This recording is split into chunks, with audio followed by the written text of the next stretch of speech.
Kashmir Pahalgam attack చూసినాం. ఇంకా పాకిస్తాన్ వాళ్ళకి ఇండియా పైన ఎంత కోపం ఉందో అర్థమవుతుంది. 370 ఆర్టికల్ ఎప్పుడైతే రద్దయిందో అప్పటి నుంచి ఇంకా పగను పెంచుకున్నారు. రీసెంట్గా 2 months బ్యాక్ కూడా పాకిస్తాన్కి సంబంధించినటువంటి ఆర్మీ చీఫ్ కానీ పాకిస్తాన్ నాయకులు కానీ ఎవ్వరు కూడా ఇండియాని వదిలిపెట్టే ప్రసక్తే లేదు, నెత్తురు పారిస్తాము, కాశ్మీర్ మాదే అని చెప్పేసి వాళ్ళు బహిరంగంగా మాట్లాడారు. రీసెంట్గా అమిత్ షా ఒక మీట్ పెట్టడం జరిగింది. అంతకుముందుకు ప్రధాని నరేంద్ర మోదీ కూడా ఒక సమావేశానికి ముందే ఇంటెలిజెన్స్ రిపోర్ట్ కూడా ఉంది, ఇలా అటాక్ జరుగుతుంది ఒక 2 months అని. కానీ ఎందుకని ఇంటెలిజెన్స్ ఇంకా ప్రధాని మోదీకి అంటే భారత ప్రభుత్వానికి ప్రధాని మోదీకి ఎందుకు ఈ వార్త చేరవేయలేదు అనేది చాలా మంది ప్రశ్న. మరోవైపు జమ్మూ కాశ్మీర్కి సంబంధించి ఇప్పటికే చాలా మంది ఆర్మీ రిక్రూట్మెంట్ కి సంబంధించి కోవిడ్ నుంచి జమ్మూ కాశ్మీర్లో ఆ పరిసర ప్రాంతాల్లో ఆర్మీ రిక్రూట్మెంట్ బంద్ చేసినారు. 1,80,000 మందిని రిక్రూట్ చేసుకోలేదు దేశవ్యాప్తంగా. ఇది చాలా లాస్. ఇది ఒక టూరిస్ట్ స్పాట్. జమ్మూ కాశ్మీర్లోని పహల్గామ్ అనంతనాగ్ జిల్లాలో ఉంది. ఈ పహల్గామ్ నుంచి 6-6.5 కిలోమీటర్లు వస్తే మనకు బైసరన్ ఉంటుంది. బైసరన్ మంచి టూరిస్ట్ స్పాట్. చాలా వరకు సినిమా షూట్లు అక్కడే జరుగుతాయి, మంచి మంచి పాటలు అక్కడే షూట్ జరుగుతూ ఉంటాయి. సో అలాంటి బైసరన్ అంటే ఇండియాలోని స్విట్జర్లాండ్ ఈ బైసరన్ ప్రాంతం. అలాంటి అందమైన బైసరన్ ప్రాంతం ఎప్పుడైతే ఆర్టికల్ 370 రద్దయిందో అప్పటి నుంచి చాలా మంది టూరిస్టులు ఈ పహల్గామ్, బైసరన్, ఈ వ్యాలీలో, ఈ లోయల్లో ఉండడానికి, ఆ ఆహ్లాదకరమైనటువంటి వాతావరణాన్ని ఎంజాయ్ చేయడానికి చాలా మంది వెళ్తున్నారు. లాస్ట్ టైం దాదాపు 1,60,00,000 వరకు కూడా అంటే దాదాపు 2 కోట్ల మంది ఈ యొక్క అనంతనాగ్ జిల్లా పహల్గామ్ కానీ ఆ పక్కన ఉన్నటువంటి బైసరన్ వ్యాలీని ఎంజాయ్ చేయడానికి చాలా మంది టూరిస్టులు వెళ్ళడం జరిగింది. సో ఈసారి కూడా దాదాపు 2,60,00,000 దాటే అవకాశం ఉంది. ఒకసారి నిన్న టెర్రరిస్టులు అటాక్ చేసిన రూట్ మనం చూసుకుంటే కనుక ఇదంతా కూడా పహల్గామ్ కి సంబంధించినటువంటి అనంతనాగ్ జిల్లా మ్యాప్. ఈ పహల్గామ్ రహదారి, ఈ పహల్గామ్ రహదారి నుంచి దాదాపు మనకు ఒక 6-6.5 కిలోమీటర్లు ఉంటుంది. నిన్న ఏదైతే ఉగ్రముక్కలు దాడి జరిపిన ప్రాంతం, ఈ ప్రాంతంలో ఇది బైసరన్ ప్రాంతం, ఇక్కడ అటాక్ జరిగింది. దాదాపు ఇక్కడ 40 మంది టూరిస్టులు ఒకే దగ్గర ఉన్నారు. ఈ ప్రాంతంలో దాదాపు ఒక 100 నుంచి 150 వరకు కూడా టూరిస్టులు అందరూ కూడా అదే స్పాట్ లో ఉన్నారు. వారు వాళ్ళకి నచ్చిన ప్రదేశంలో ఆ బైసరన్ వ్యాలీకి సంబంధించి నచ్చిన ప్రదేశంలో వాళ్ళు ఉన్నారు. కొంతమంది అలసిపోయిన వారు దూరం నుంచి చూస్తున్నారు. ఒక దగ్గర 40 మంది ఉన్నప్పుడు అక్కడ ఉగ్రవాదులు ఏ విధంగా అటాక్ చేస్తున్నారో మీరు చూసిండొచ్చు. డైరెక్ట్ రావాలి. మామూలుగా ఇండియాలో పోలీసులు వస్తే ఎవరైనా అడుగుతారు, చెకింగ్ చేస్తారు. సో ఆ భయం కొంత ఉంటుంది. నార్మల్గా వాళ్ళు అడుగుతారు కదా, డీటెయిల్స్ చూపిస్తే వెళ్ళిపోతారని. వాళ్ళు రాగానే ఇండియన్ ఆర్మీ, ఇండియన్ పోలీస్ డ్రెస్లో వాళ్ళు రావడం, ఐడి కార్డు చూపించమనడం, ఐడి కార్డు చూపించలోపే హిందూ అని నిర్ధారణ చేసుకొని వాళ్ళు డైరెక్ట్ ఫోరెడ్ పైన షూట్ చేసేస్తున్నారు. ఏప్రిల్ 16th పెళ్ళైన ఒక జంట, ఆయన ఒక నేవీ ఆఫీసర్ వినయ్ అని చెప్పేసి, ఆయన 16th పెళ్ళై 22nd హనీమూన్కి వైఫ్తో వస్తే ఆయన ఐడి కార్డు చూపించమన్నారు. చూపించగానే హిందూ అని నిర్ధారించుకొని వెంటనే ఆయన ఫోరెడ్ పైన కాల్చి చంపేశారు. భారీ షాక్లో, ఎవరైనా షాక్ అవుతారు ఆ టైంలో.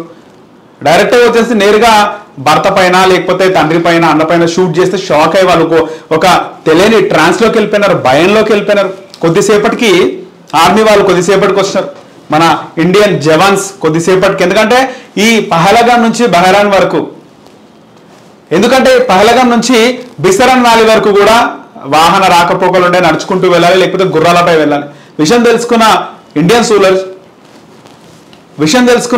సోల్జర్స్ వాళ్ళు ఫాస్ట్గా రావడం, వాళ్ళు వచ్చి ఏమైంది అని అడిగినప్పుడు కొంతమంది చూసి వాళ్ళని కూడా హమార్కు కూర్చున్న ఒక్కొక్కరు మమ్మల్ని ఏం చేయకండి అని చెప్పి భయపడుతున్నాయి. కాదమ్మా, సోల్జర్స్ మేము సైనికులం అని చెప్పారు. మాట్లాడినప్పుడు వాళ్ళు భయపడుతున్న తీరు, ఆ సిచ్యువేషన్లో ఉంటాయో అసలు ఎంత నరకం అనుభవించారు. మరోపక్క పెళ్ళై వారం కాలేదు, ఆ లోపే భర్తను తన ముందే చంపడం, షాక్లోకి గురైపోయింది. ఆ వీడియో, ఆ ఫోటో సోషల్ మీడియాలో బాగా వైరల్ అయింది. బాధాకరమైన ఫోటో. ఖచ్చితంగా రివెంజ్ తీర్చుకోవాలి అని చెప్పి ప్రతి ఒక్క భారతీయుడు బ్లడ్ బాయిల్ అవుతుంది. ఇలాంటి ఘోరమైన సిచ్యువేషన్ మన భారతదేశానికి వచ్చింది అని చెప్పేసి వాళ్ళు ముందుగానే పథకం ప్రకారం ప్లాన్ వేసుకున్నారు.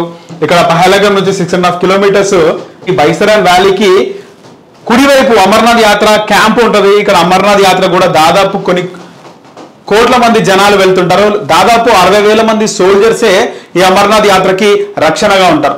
ఎప్పుడైతే ఆర్టికల్ 370 రద్దయిందో ఇంకా మన ఇండియన్స్ చాలా వరకు కూడా ఫ్రీగా అంటే ఎలాంటి భయం లేకుండా ప్రధాని మోదీ గారి పాలనలో ఏం జరగదు ఇంకా అని ఒక స్వేచ్ఛతో వాళ్ళందరూ కూడా అమర్నాథ్ యాత్రకు ప్రయాణిస్తుంటే అమర్నాథ్ యాత్ర జూలై 5న ప్రారంభం కాబోతుంది. ఇక 2 నెలల ముందుగా ఇలా అమర్నాథ్ యాత్రకు సంబంధించి ఆ పరిసర ప్రాంతాల్లో ఈ విధంగా భారతీయులను చంపితే వాళ్ళ అమర్నాథ్ యాత్ర ఆ శివయ్యని దర్శించుకోవడానికి రావడానికి కూడా భారతీయులు భయపడతారు అనే ఒక గట్టి నమ్మకంతో ఒక పకడ్బందీ ప్రణాళికతో రావడం. మరోవైపు మోదీ ప్రపంచ దేశాల్లో పర్యటిస్తున్నాడు.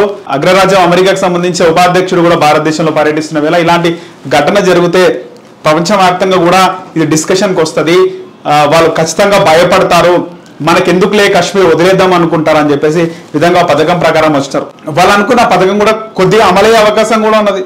ఎందుకంటే నేషనల్ మీడియా కొంతవరకు ఇది ఉగ్రవాదులు కాకుండా ఇది గన్మెన్స్ ఇట్లా వచ్చినారని చెప్పడం, మరోవైపు చాలా వరకు కూడా మోదీకి సంబంధించి అంటే ఈ యొక్క బీజేపీకి అపోజిషన్ గా ఉన్నటువంటి పార్టీలని కూడా బాయ్కాట్ కాశ్మీర్ అనే కొన్ని ర్యాలీలు తీస్తున్నారు. ఉగ్రవాదులను బాయ్కాట్ చేయాలి కానీ బాయ్కాట్ కాశ్మీర్కి ఎందుకు మనకు అనే విధంగా వాళ్ళు ఇక్కడ ర్యాలీలు అవన్నీ కూడా తీస్తున్నారు. మరోవైపు రాహుల్ గాంధీ కూడా మేము వస్తే ఈ 370 ఆర్టికల్ని వెనుకకు తీసుకొస్తాం అనే విధంగా మాట్లాడడం.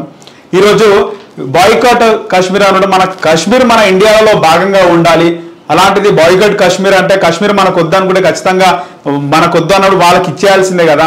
ఆ విధంగా ఎందుకు బాయ్కాట్ కాశ్మీర్ అంటున్నారు? కాశ్మీర్ కూడా మన ఇండియాలోనే భాగమే, మన ఇండియాకి తలకాయ లాంటిది కాశ్మీర్ అని చెప్పేసి ఇప్పటికే చాలా మంది భారతదేశానికి సంబంధించినటువంటి భారతీయులు ఈ కాశ్మీర్ మనదే అంటున్న వాళ్ళు గట్టిగా మాట్లాడుతున్నారు. కానీ ఇండియన్స్ లోపల ఇండియన్స్ కి వాళ్ళకి గొడవలు పెడితే కాశ్మీర్ మనం ఎందుకు మన ప్రాణాలు పోగొట్టుకుంటున్నాము ఎందుకు అనే విధంగా అయితే వాళ్ళ సిచ్యువేషన్ తీసుకొచ్చినారు. కాకపోతే ఖచ్చితంగా ఏదైతే పుల్వామా అటాక్ లో భారత ప్రధాని నరేంద్ర మోదీ సారథ్యంలో ఏవి చెప్పకుండా ఏ విధంగా అయితే అటాక్ చేశారో, మనని 40-50 మందిని చంపితే 100 మందిని ఏ విధంగా అయితే చంపారో ఖచ్చితంగా అలాంటి రివెంజే ఉంటుంది. కమింగ్ డేస్ లో చెప్పకుండానే డైరెక్ట్ గా వీళ్ళు పథకం ప్రకారం చెప్పినా ఏమైనా చేసినా అన్ని కూడా ఇంటెలిజెన్స్ రిపోర్ట్ వాళ్ళకి వెళ్ళిపోతుంది. కనుక చెప్పకుండానే భారతదేశం ఒక మంచి రివెంజ్ అంటారా లేకపోతే దానికి సంబంధించినటువంటి ఒక మంచి రివెంజ్ ని తీసుకునే అవకాశం ఉంది. ఖచ్చితంగా భారతదేశం ఈ జరిగిన ఉదాంతం ఏదైతే ఉందో దానిపైన ఈ ముష్కరా తోయిబా బ్యాచ్ కి సంబంధించినటువంటి TRF ద రెసిస్టెంట్ ఫోర్స్ కి సంబంధించి ఎవరైతే దాడి చేస్తున్నారో వాళ్ళ ఫోటోలన్నీ కూడా బయటకు వచ్చినాయి. ఖచ్చితంగా మంచి రివెంజ్ తీసుకునే అవకాశం ఉంది. ఖచ్చితంగా వాళ్ళు చేసిన తప్పుని వాళ్ళపైన పగని భారతదేశం అయితే వదిలిపెట్టే అవకాశం అయితే ఖచ్చితంగా తీసుకుంటుంది. ఈ లోపు ఒక వీడియో కూడా బాగా వైరల్ అవుతుంది. వాళ్ళందరూ కూడా సెలబ్రేట్ చేసుకుంటున్నారంట.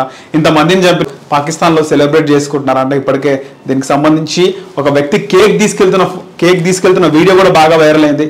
ఏదో పెద్ద సాధించినట్టు ఏదో పెద్ద రాజ్యాన్ని సాధించినట్టు చంపేసి వాళ్ళు అక్కడ వెళ్ళి కేక్ కోసి సెలబ్రేట్ చేసుకున్న వీడియో కూడా బాగా వైరల్ అవుతుంది.